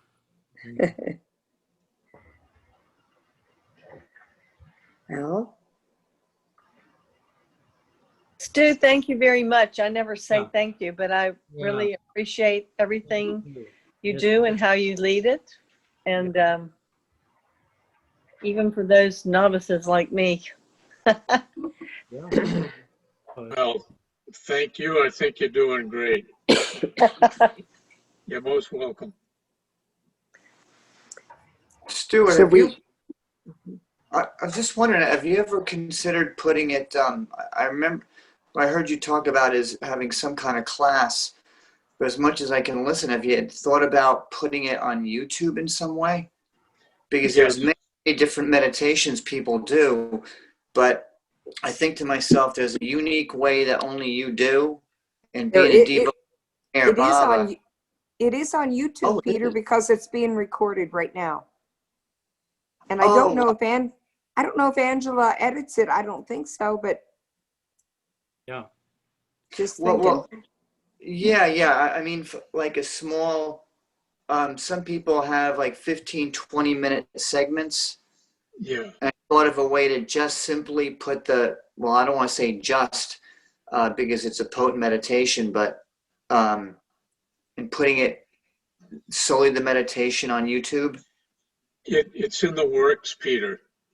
Oh. And a couple of weeks ago, I was actually video recorded doing this, and that's going to be put out there.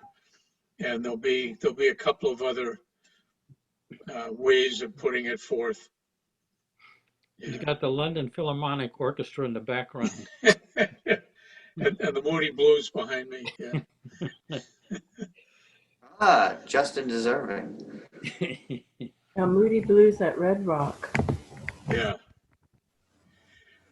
Well, I am going to have some dinner.